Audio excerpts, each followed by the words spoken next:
Hi everyone, बात करते हैं स्टॉक मार्केट की। आज बात करते हैं कुछ ट्रेडिंग सिस्टम के बारे में। हर एक ट्रेडर का अपना एक ट्रेडिंग सिस्टम होता है। तो ऐसा नहीं है कि कोई ट्रेडिंग सिस्टम अच्छा है या दूसरा बहुत अच्छा है, एक बेकार है। ऐसा नहीं होता है। हर ट्रेडिंग सिस्टम का एक रिस्क रेट होता है, यानी कि एक फेलियर रेट होता है। कोई भी ट्रेडिंग सिस्टम रिस्क प्रूफ नहीं है, सब में फेलियर्स होते हैं।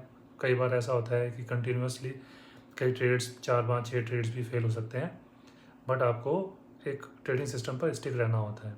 और दूसरा होता है रिस्क मैनेजमेंट। सबसे इंपॉर्टेंट है रिस्क मैनेजमेंट। ट्रेडिंग सिस्टम से भी ज़्यादा इंपॉर्टेंट रिस्क मैनेजमेंट है। अगर आप रिस्क मैनेजमेंट फॉलो नहीं करेंगे तो वैसे भी कोई ट्रेडिंग सिस्टम चलने वाला नहीं है। तो फोकस करें रिस्क मैनेजमेंट पर, एक सिंपल ट्रेडिंग सिस्टम पर, और अपने ट्रेड्स को एग्जीक्यूट करने की कोशिश करें। सबसे ज़्यादा ज़रूरी है ट्रेड्स का एग्जीक्यूशन, ट्रेड्स में राइट एंट्री। ठीक है, तो राइट एंट्री आपको आनी चाहिए, ट्रेड का एग्जीक्यूशन आना चाहिए, और विद प्रैक्टिस वो धीरे धीरे परफेक्ट हो जाता है। परफेक्टली आप उस ट्रेड को, अपने सिस्टम को एग्जीक्यूट करने लगते हैं। दूसरा है रिस्क मैनेजमेंट, उसको समझना बहुत ज़रूरी है। अगर आप रिस्क मैनेजमेंट नहीं समझेंगे तो ट्रेडिंग सिस्टम तो वैसे ही फेल होने वाला है। रिस्क मैनेजमेंट में क्या है कि आपको पर डे या पर ट्रेड कितना रिस्क लेना है। अभी एक मोटी मोटी बात समझ लेते हैं। रिस्क मैनेजमेंट का मतलब है कि आपको एक दिन में मैक्सिमम रिस्क मेरा इतना है, मैं इससे ज़्यादा रिस्क नहीं लूँगा। तो आप एक रूल बना लो कि एक दिन में आप 2 से ज़्यादा ट्रेड करोगे नहीं। ठीक है, अगर आप 2 से ज़्यादा ट्रेड नहीं करोगे तो आपका एक सिस्टम बन जाएगा अपने आप रिस्क मैनेजमेंट का। तो आपका लॉस बहुत रुक जाएगा। हम मोस्टली होता है क्या है कि लोग लॉस करने पर रुक नहीं पाते, और जब वो लॉस पर रुक नहीं पाते तो लॉस धीरे धीरे धीरे बढ़ता जाता है। हो सकता है आप 4 5 दिन 10 दिन प्रॉफिट कर लें, थोड़ा लॉस प्रॉफिट करके आप ग्रो भी कर जाए अकाउंट। बट जिस दिन आप रिस्क मैनेजमेंट खो देंगे, अपना पेशेंस खो देंगे, तो सारा एक दिन में ही जितना ही प्रॉफिट होगा वो सारा लॉस में चला जाएगा। तो प्राइम फोकस रखें रिस्क मैनेजमेंट पर, और उसके बाद रखें अपने राइट एंट्री और अपने सिस्टम पर। तो आज देखते हैं मार्केट ने हमें कहाँ और क्या लर्निंग दी। तो देखते हैं आज मार्केट ने हमें क्या लर्निंग दी और हमें क्या सिखाया। तो सबसे पहले हम लगाते हैं निफ्टी का चार्ट। फर्स्ट स्टेप होता है चार्ट में सपोर्ट और रेजिस्टेंस लगाना। तो प्रीवियस डे हाई जो 2 अप्रैल का हाई था वो एक रेजिस्टेंस की तरह एक्ट कर सकता है, और यहाँ पर 1 अप्रैल का हाई था वो भी एक रेजिस्टेंस की तरह एक्ट कर सकता है। अभी हमने यहाँ पर रेजिस्टेंस लगा लिया है। मार्केट ने आज अपवर्ड मूवमेंट दी तो रेजिस्टेंस लगाया है। अभी इसमें लोकेशंस लगा लेते हैं। ये 2 लोकेशंस हैं, one is 20 EMA, the second one is 200 EMA। तो रेड लाइन है वो 200 EMA है, और ब्लैक वन है ये है 20 EMA। अब previous day high, previous day low, 20 EMA, वी वेप, 200 EMA, 100 EMA, ये सारी बहुत इंपॉर्टेंट लोकेशंस होती हैं। और जब प्राइस इन लोकेशंस के आसपास आता है तो मार्केट पार्टिसिपेंट्स काफ़ी क्लोजली इन प्राइस को ऑब्जर्व करते हैं और अपना एक व्यू बनाने का ट्राई करते हैं। अभी देखते हैं आज निफ्टी ने इन लोकेशंस पर किस तरह एक्ट किया। प्राइस यहाँ पर आया first time 200 EMA first candle पर ही आया। उसके बाद अराउंड ये 930 कैंडल पर एक पुलिश मूवमेंट दिखाने का ट्राई किया, सस्टेन नहीं कर पाया। अराउंड फिर इस लोकेशन पर आया अराउंड 10, देन अराउंड 11:15। जब ये 2 बुलिश कैंडल्स बनी, यहाँ पर मार्केट पार्टिसिपेंट्स, ट्रेडर्स काफ़ी एक्टिवली इस प्राइस को वॉच करते हैं। वॉच किया होगा यहाँ पर अदर कन्फर्मेशंस के साथ, मनी मैनेजमेंट और रिस्क मैनेजमेंट के साथ एक अपना स्ट्रॉन्ग व्यू बनाया होगा।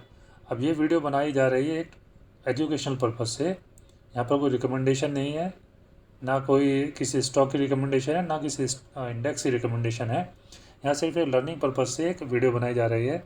आप प्राइस के बिहेवियर को समझें, प्राइस लोकेशंस पर कैसे रिएक्ट करता है, क्योंकि ये एक इम्पॉर्टेंट लोकेशंस होती हैं और ऐसी लोकेशंस पर मार्केट पार्टिसिपेंट्स काफ़ी एक्टिव हो जाते हैं, काफ़ी एक्टिवली प्राइस को वॉच करते हैं। यहाँ पर अगर कोई बुलिश या बेरिश पैटर्न बनता उन्हें दिखता है तो एक मनी मैनेजमेंट, रिस्क मैनेजमेंट के साथ एक अपना वो व्यू बनाते हैं।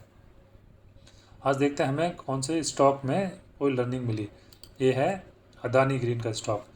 ये मोमेंटम स्कैनर पर आया था तो हमने इसको अपने वॉच लिस्ट में लगाया। अभी यहाँ पर देखते हैं लोकेशन, एक इम्पॉर्टेंट लोकेशन जो है वी वेब। हमने इस पर एक वी वेब लगा लिया और इस पर रेजिस्टेंस लगा लेते हैं जो प्रीवियस डे हाई था। ये प्रीवियस डे हाई 2 अप्रैल का जो हाई था, ये रेजिस्टेंस की तरह एक्ट कर सकता है।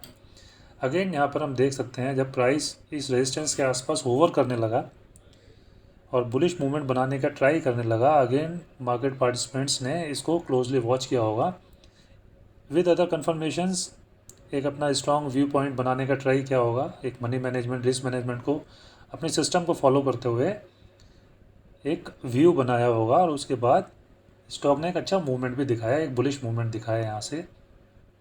अब जनरली क्या होता है, जो इनएक्सपीरियंस ट्रेडर्स होते हैं वो ऐसे लोकेशंस पर ब्लाइंडली जंप कर लेते हैं, एक विदाउट कंफर्मेशन एक ट्राई करते हैं कोई भी ट्रेड लेने का, तो फेलियर रेट थोड़ा उनका ज़्यादा बढ़ जाता है।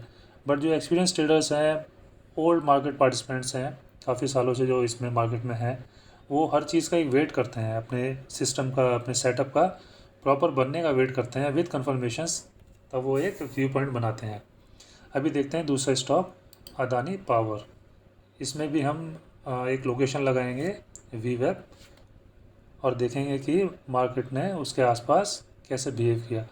इसमें भी एक हम बात देखते हैं, अराउंड दिस वन 940 देन 950, दो कैंडल्स हैं जो थोड़ी बुलिश हैं। अगेन मार्केट पार्टिसिपेंट्स ने इसको देखा होगा, ट्रेडर्स ने इसको वॉच किया होगा और यहाँ पर भी इसने बनाने का बुलिश कैंडल बनाने का ट्राई किया अराउंड 10-10 देन 10-30, बट ये सस्टेन नहीं कर पाया। और अगर किसी ने यहाँ कोई पोजीशन बनाई होगी तो यहाँ पर जाकर उसका एसएल भी शायद हिट हो गया होगा।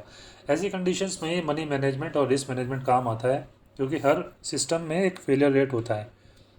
कोई भी सिस्टम ऐसा नहीं है जो 100% चलता ही चलता है कि आप उसमें ट्रेड लेंगे हर बार प्रॉफिटेबल होगा। तो जो मार्केट पार्टिसिपेंट्स होते हैं, एक्सपीरियंस ट्रेडर्स होते हैं, वो इन पैटर्न्स को वॉच करते हैं, बट एक मनी मैनेजमेंट और रिस्क मैनेजमेंट के साथ, जिससे कि उनका लॉस काफ़ी बड़ा ना हो जाए और एक डिफाइंड लॉस रहे, जो पहले से प्री डिफाइन होता है उतना ही लॉस रहे। अभी हम देखते हैं एक और स्टॉक जो है कल्याण ज्वेलर्स। इसमें देखते हैं इस स्टॉक ने आज हमें क्या लर्निंग दी और क्या हम इससे सीख सकते थे। इसमें भी हमने एक इम्पॉर्टेंट लोकेशन लगाई है वीवेब। यहाँ प्राइस ने अगेन यहाँ पर थोड़ा कंजेशन हुआ प्राइस का। अब एक यहाँ पर इन्वर्टेड हैमर बनाया प्राइस ने अराउंड 935 बुलिश, पहले भी एक बनाया 925 पर, देन एक स्ट्रॉन्ग इन्वर्टेड हैमर बनाया 935 पर। ये सारे मोमेंटम स्टॉक्स थे यार जो हमें लर्निंग दे सकते हैं। इनको एक स्कैनर से लिया गया है और फिर इनको एक इम्पॉर्टेंट लोकेशन लगाई है। इन इम्पॉर्टेंट लोकेशंस पर अगेन मार्केट पार्टिसिपेंट्स एक्टिवली इसको वॉच किया होगा, कुछ बुलिश पैटर्न ढूंढने का ट्राई किया होगा और यहाँ से उन्होंने अपना स्ट्रॉन्ग व्यू पॉइंट बनाया होगा with money management and risk management. और उसके बाद अगेन इस स्टॉक ने थोड़ा बुलिश मूवमेंट दिया, एक अपवर्ड मूवमेंट दिया। तो ऐसा नहीं है कि हर बार हर सेटअप चलता है, हर सेटअप में ही प्रॉफिटेबिलिटी होती है। सेटअप्स फेल भी होते हैं, इसलिए रिस्क मैनेजमेंट और मनी मैनेजमेंट काम आता है वहाँ पर। अभी एक लास्ट स्टॉक हम देख लेते हैं, नेशनल एल्यूमिनियम, और आज इस स्टॉक ने हमें क्या लर्निंग दी। इसमें हम वापस एक बार वीवेप लगाएंगे और देखेंगे आज इस स्टॉक ने हमें क्या लर्निंग दी।